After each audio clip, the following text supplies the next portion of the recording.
hello लोगोफोर बड' जब info YouTube चेनेलाव बरायनायजों लोगोसे बड'लेण्ड इउनिभार्सिटि आरो गुवाहाटी इउनिभार्सिटिनि अफिसियेल नटिफिकेसन लाबोखाबाय मोननैनिबो नोंथांमोना नायदो नाथाय गुवाहाटीनिया 12आवनो होदोंमोन नाथाय बड'लेण्ड इउनिभार्सिटिना 13आव फैदों आपडेटआ नोंथांमोना नायदो भिडिअखौ दा फार्स्टआवनो जों नायनोसै गुवाहाटी इउनिभार्सिटिनिखौ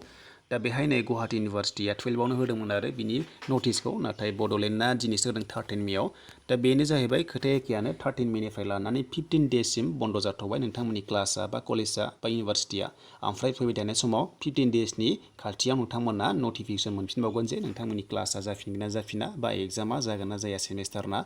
ओमफ्राय दायो अनलाइन क्लासआसो सोलिगासिनो दङ नोंथांमोना मिथिखाबाय अनलाइन क्लासआ पारमिट दङ आरो नोंथांमोना कन्टिनिउ लानो हागोन दा बे जाबाय दानिया जों थांनोसै फैदो बड'लेण्ड इउनिभार्सिटिनि जों नायनोसै नैबे जाहैबाय लोगोफोर बड'लेण्ड इउनिभार्सिटिनि 13 मेआवसो पाब्लिश खालामदोंमोन आरो बिथांमोना दा बिथांमोननि निउसआबो एखेयानो नटिसआबो बेनो जाहैबाय बिथांमोनाबो क्लासआ बन्द जाबाय 13 मेनिफ्राय लानानै दिनैनिफ्राय होनदों आरोना आरो बे जाहैबाय नै 15 डेजनि थाखाय बिथांमोनाबो सेम प्रसेस बि सेम एखेयानो नोंथांमोना मिथिखागौ नैबे आसाम स्टेट डिसास्टार मेनेजमेन्ट अथरिटि दङना वाइट अर्डार नाम्बार बिदि दङ नोंथांमोना मिथिखाबाय बेनिफ्राय फैदों आरो बिथांमोना माने बन्द खालामना होबाय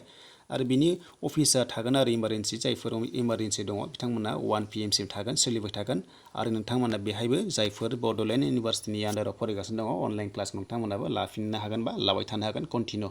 जेब्लानोखि नटिफिकेसन फैफिननांगौमानि नोंथांमोना अनलाइन क्लास लाफिननो हागोन आरो दायो कर'ना जोबबा नोंथांमोना अफलाइन क्लासबो लानो हागोन आरो लोगोसे नोंथांमोननि एग्जामाबो जागोन सेमिस्टारफोरना बा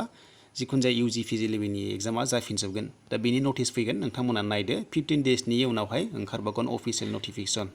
लोगोफोर बेनोसै आपडेटआ नोंथांमोना जायफोर मिथिखाबाय गाज्रि मोननाङा थेवब्लाबो निउसआ सिलेक्ट जादों मानो होनोबा बड'लेण्ड इउनिभार्सिटिना दिनैसो ओंखारनायखाय दिनैसो होनाय जाबाय 13 मेनिफ्राय आसा खालामो नोंथांमोना गाज्रि मोना